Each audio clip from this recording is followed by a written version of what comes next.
Hey guys, how are you? I hope that you guys are doing well. So in this video आज मैं बताऊंगा आपको powers of governor के बारे में. ठीक है, पिछला वीडियो गवर्नर के बारे में था. सिमिलरली मैंने एक प्रेसिडेंट और पावर ऑफ प्रेसिडेंट के बारे में दो अलग अलग वीडियो बनाए थे. सिमिलरली ये है. ठीक है, request you to watch the previous video first, क्योंकि वो दोनों सेम चीज ही है और बहुत सारी चीजें यहाँ पर मैं उन पिछले वीडियो से लिंक करने की कोशिश करूंगा. ठीक है, समझ में नहीं आया तो देख लेना एक बार. ठीक है ना, गवर्नर के पास पावर कौन सी होती है? देखो, एग्जीक्यूटिव की पावर होती है ना. एग्जीक्यूटिव और लेजिस्लेटिव का डिफरेंस आपको अभी तक समझ में आ जाना चाहिए गाइस. ठीक है, एग्जीक्यूटिव मतलब सरकारी कर्मचारी जो कि होते हैं, लेजिस्लेटिव मतलब बिल वगैरह, सो उन सब के मामले में. ठीक है, शॉर्ट में बताया, not the definition. Third is judiciary power. ठीक है, फोर्थ इज फाइनेंशियल, मनी, पैसों के मामले में. Fifth is discretionary power. ठीक है, कुछ अलग से भी पावर होते हैं उसके पास जिसपे वो डिपेंडेंट नहीं होता. Not dependent on anyone. Dependent on anyone मतलब अभी मैंने पिछले वीडियो में आपको अच्छे से बताया था कि गवर्नर इज द सन. अगर आप गवर्नर को सन बोलोगे तो president is the father. President is the father, क्योंकि दोनों के ऑलमोस्ट सिमिलर पावर्स है. ठीक है, लेकिन गवर्नर को बहुत सारी चीज मतलब कंस्ट्रेंट कर रखी है, रोकी गई है. लेकिन प्रेसिडेंट इज क्यों रोकी गई है इसको? क्योंकि he is a nominated one. First reason nominated one and second reason. First reason is nominated one, second reason would be India is a union of state. Right, union of state जहां पर centre जो है ज्यादा power में होता है state से. ठीक है, तो देखो अभी प्रेसिडेंट और गवर्नर के बारे में आपको फेयर आइडिया है. अभी देखो, सबसे पहले हम एग्जीक्यूटिव के बारे में बात करते हैं. एग्जीक्यूटिव पावर्स के बारे में बात करते हैं. ठीक है, अब देखो, the power of governor in the state executive is similar to that of the president in the centre. ठीक है, जानते हैं हम. All the decision of the executive are taken in the name of governor. Now मैं ये बात कर रहा हूं स्टेट के लिए. ठीक है, not the union, not the India. Bharat के लिए नहीं बात कर रहा हूं. भारत के लिए कोई भी चीज होती है तो वो उनके नाम पे होती है, प्रेसिडेंट के नाम पे.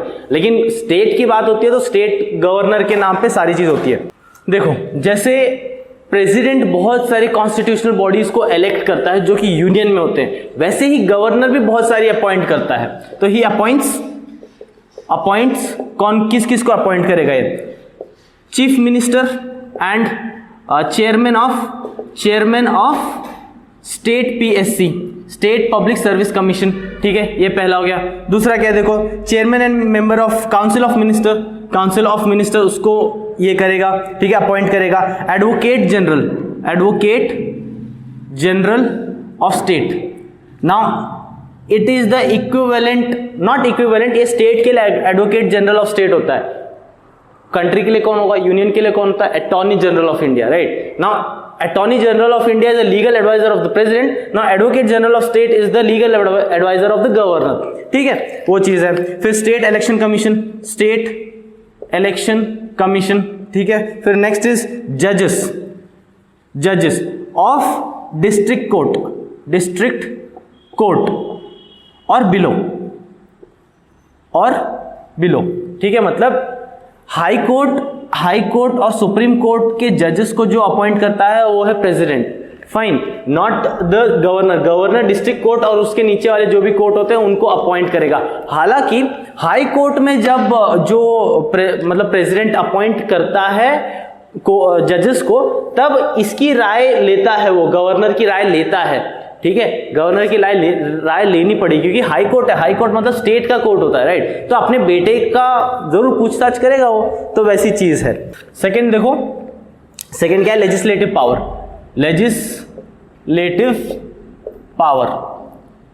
नाउ लेजिस्लेटिव पावर में, लेजिस्लेटिव मतलब आपको पता है क्या होता है? Summons, prorogues and dissolve the state legislative. Similarly like president. याद आ रहा है? मैं लिख देता हूं. Summons, prorogues and dissolves. ये चीज मैंने अच्छे से समझाई है. समन्स मतलब बुलाना, प्रोरोग्स मतलब और डिसॉल्व मतलब भी समझाया अच्छे से. ठीक है, डिसॉल्व मतलब क्या होता है? कि डिसॉल्व मतलब होता है कि अगर सरकार गिरने वाली है तब वो पूरी मिनिस्ट्री को खत्म कर सकता है. उस टाइम पे अगर गवर्नर को नहीं आया कॉन्फिडेंस कि कुछ मतलब ये कोई रिजल्ट निकल रहा है, तो पूरी डिसॉल्व खत्म कर सकता है गवर्नर. और सिमिलरली द प्रेसिडेंट, फाइन, ये तो फर्स्ट पॉइंट हो गया। सेकंड पॉइंट देखो, appoints 1/6 member of the legislative council. Now legislative council मतलब विधान परिषद। विधान परिषद में मैंने बोला था कि कितने सीट्स होते हैं विधान परिषद में, 1/3 at least 1/3 seats of the legislative assembly होनी चाहिए ना। उसमें 1/3 सीट में 1/6 जो मेंबर होते हैं वो लेजिस्लेटिव काउंसिल के, वो इलेक्ट करता है, नॉमिनेट करता है actually governor. Now these are the skillful person from the field of art, science, literature and all, ठीक है। इन सबको नॉमिनेट करता है गवर्नर, ठीक है। Now nominate one member of the Anglo-Indian community to legislative assembly. Now we do not practice this anymore, ठीक है, क्योंकि एंग्लो इंडियंस का प्रावधान हम नहीं करते हैं अभी। Power regarding promulgate ordinance, he promulgate ordinance only with regard to state list and concurrent list। ये याद रखना कि कोई भी बिल पास होता है, अगर देखो जैसे अभी आपको मालूम है डिफरेंस क्या है ऑर्डिनेंस और बिल में। ऑर्डिनेंस मतलब it's the same as law, ठीक है, as a same as law, लेकिन ऑर्डिनेंस हम तब पास करते हैं जब कोई असेंबली नहीं बैठी होती है, प्रेसिडेंट या गवर्नर सडनली उसको करना चाहता है, ठीक है। ऑर्डिनेंस पास करता है तब जब कोई भी सिटिंग नहीं होती है, उस टाइम पे सडनली करना है। जैसे साल में 3 बार पार्लियामेंट की सिटिंग होती है, 3 या 4 बार जो भी है, 3 बार मनी बिल के लिए, विंटर सेशन और समर सेशन, ऐसा होता है। अगर इन लोग के बीच में कोई बिल पास करना है तो ऑर्डिनेंस पास करेगा प्रेसिडेंट, ठीक है, ऑर्डिनेंस पास करेंगे। एंड सिमिलरली जो भी असेंबलीज है उनको करना ही पड़ेगा, पास करना ही पड़ेगा, क्योंकि प्रेसिडेंट या गवर्नर से आया है। Powers regarding promulgating ordinance, he promulgate ordinance only with regard to state list and concurrent list। State list and concurrent list के बारे में भी, इन दोनों के बारे में मैंने अच्छे से पिछले वीडियो में बताया था, या पिछले से पिछले वीडियो में, उस वीडियो में बताया था, ठीक है। स्टेट लिस्ट मैं थोड़ा सा बता देता हूं। यूनियन लिस्ट के अंदर, यूनियन मतलब जो पूरे भारत में कोई लॉ बन सकता है उसको यूनियन लिस्ट बोलते हैं। फॉर एग्जांपल एजुकेशन का लॉ बनेगा तो पूरे भारत में बनेगा, सिर्फ स्टेट में नहीं बनेगा। और स्टेट का एग्जांपल अगर मैं बोलूं तो एजुकेशन के बाद, नॉट एजुकेशन यार, एजुकेशन एग्रीकल्चर, ठीक है, एग्रीकल्चर के बारे में कोई भी लॉ बनेगा तो स्टेट बनाएगा उनके हिसाब से, ठीक है। तो जैसे कहीं राजस्थान में फसल कम उगती है, सिक्किम और वहां पर बिहार वहां पर ज्यादा उगती है, तो अलग अलग लॉ बनेगा डेफिनेटली उन लोग के लिए, राइट। तो ये चीज है, ये स्टेट कर सकते हैं। और कॉन्करेंट लिस्ट मतलब जो डेडलॉक होता है, दोनों के बीच में डेडलॉक होता है, उनको बोलते हैं, ठीक है। ये चीज हो गया।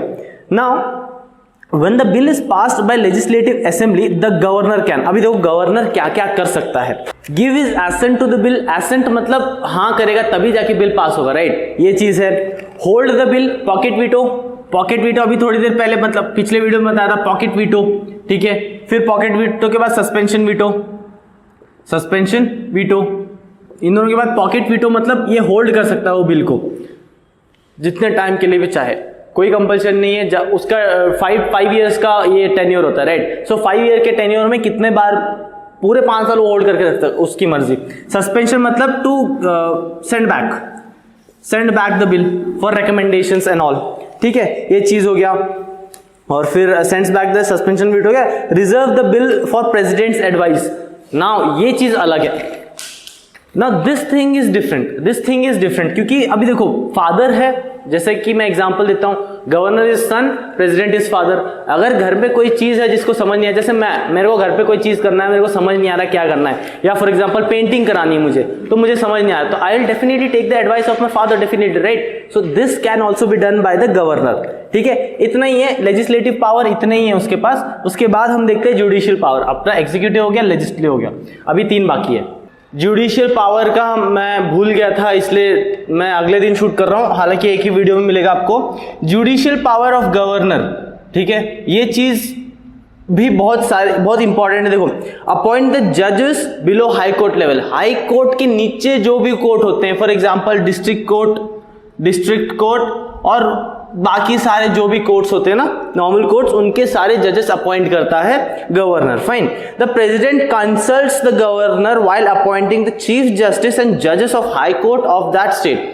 नाउ ये बहुत इंपॉर्टेंट है यार, हाई कोर्ट जो है वो स्टेट का होता है डेफिनेटली, और स्टेट का हेड कौन होता है, स्टेट का executive head, that is governor, ठीक है। तो गवर्नर की सलाह लेता है, सजेशन लेता है प्रेसिडेंट, हालांकि लास्ट कॉल हमेशा प्रेसिडेंट का होगा, बोला है ना, अगेन बोल रहा हूं कि फादर इज द प्रेसिडेंट, बेटा इज द गवर्नर। तो गवर्नर का डेफिनेटली पूछेगा, कंसल्ट करेगा हाई कोर्ट के चीफ जस्टिस और एंड जजेस को अपॉइंट करने के लिए, ठीक है, अपॉइंट करने के लिए। फाइन, ये चीज भी है। He can grant reduction of sentence only in the case of district court. ना देखो मैं बता देता हूं, प्रेसिडेंट कैन मतलब डेथ पेनल्टी को पार्डन कर सकता है, डेथ पेनल्टी को पार्डन डेथ पेनल्टी। नाउ ये याद रखना, अगर मेरे को फांसी की सजा सुनाई गई है सुप्रीम कोर्ट से या कोई भी कोर्ट से, मुझे बचाने वाला इस दुनिया में कोई भी नहीं है एक्सेप्ट द प्रेसिडेंट। भगवान भी नहीं बचा सकता मुझे, समझ में आया? कोई भी नहीं बचा सकता अदर देन प्रेसिडेंट। और he can also reduce the sentence, ठीक है। अगर मेरे को 10 साल की सजा सुनाई गई है तो मेरे को वो 5 साल या 1 साल रिड्यूस भी कर सकता है। फिर उसके बाद अपना कौन आता है? Vice president. वाइस प्रेसिडेंट जो है वो बस रिड्यूस द सेंटेंस, मतलब he can only reduce the sentence, he can not give death pardon. Fine, और वो भी कौन सा? हाई कोर्ट, ठीक है, हाई कोर्ट और नीचे उन लोगों का। फाइन, और फिर उसके बाद not supreme court also, president और नॉट प्रेसिडेंट, गवर्नर भी रिड्यूस कर सकता है सेंटेंस, बस, और कोई भी नहीं, वो भी डिस्ट्रिक्ट कोर्ट और उसके नीचे वाले के कोर्ट के जो डिसीजंस होती है, बस उतना ही है और कुछ भी नहीं है।